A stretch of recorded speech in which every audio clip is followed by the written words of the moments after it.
Hello guys, good morning. So welcome back to my YouTube channel. This is Boyson. So panibagong araw, panibagong pag-asa at bagong ginagawa natin. So dito guys, may napadpad na magpapagawa sa atin ng submersible pump. So dahil general technician tayo, so lahat ng klase ng makina ay kaya nating gawin. So gumagawa rin tayo dito ng aircon, window type, split type, stand alone aircon, conditioner. So gumagawa rin tayo ng mga generator, gumagawa rin tayo guys ng power tools gaya ng barena, grinder, mga power tools na pang construction, power tools na pang industrial. So lahat ginagawa natin dito guys.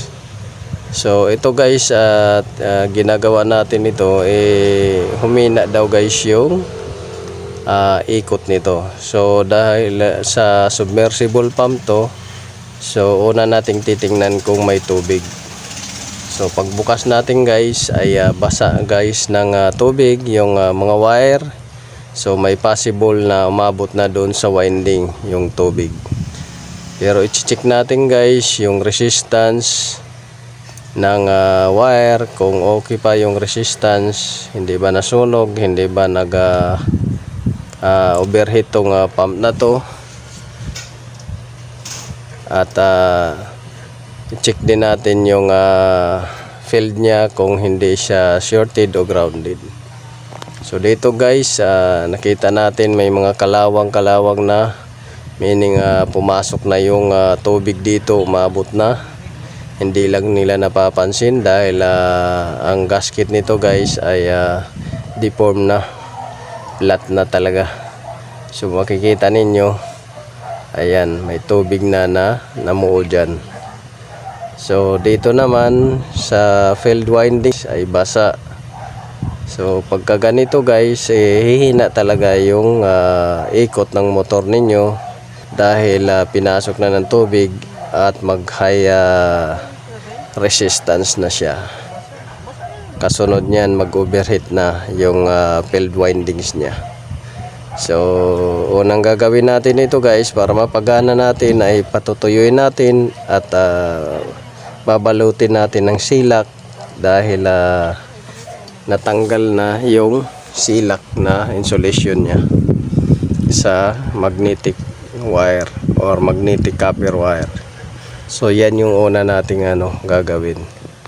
So marami na tayong ginawa nito sa mga previous natin na trabaho. Umubra naman, pinatuyo lang, nilinis, pinadry at binalot uli ng silak.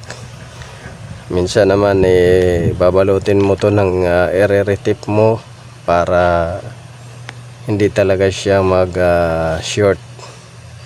So yan guys yung ginawa natin.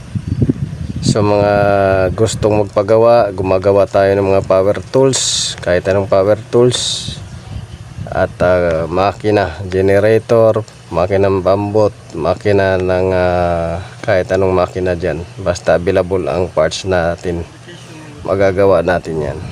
So yun lang guys, this is Auto Boyson. So proper maintenance lang guys ang kailangan. Hindi porket okay pa ay hayaan lang paganahin. So kailangan din guys ay tingnan, baka maya pinasok na ng tubig. Kagaya lang din yan ng makina, may maintenance. Ito napabayaan lang to. So tips lang, proper maintenance para humaba yung buhay ng makina.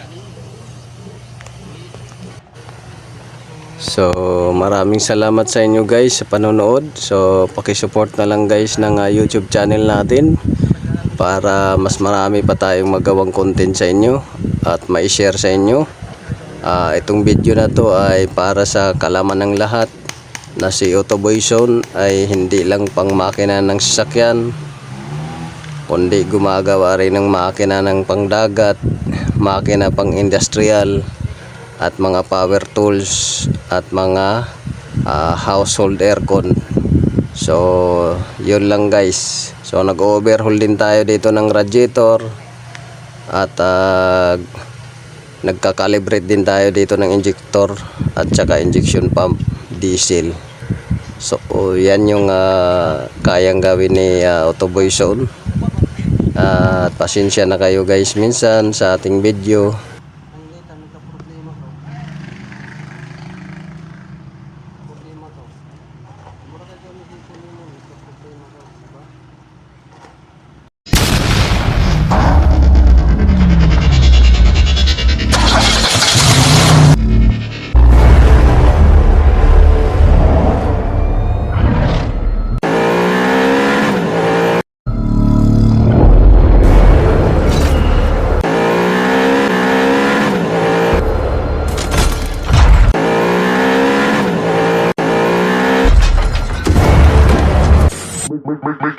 Make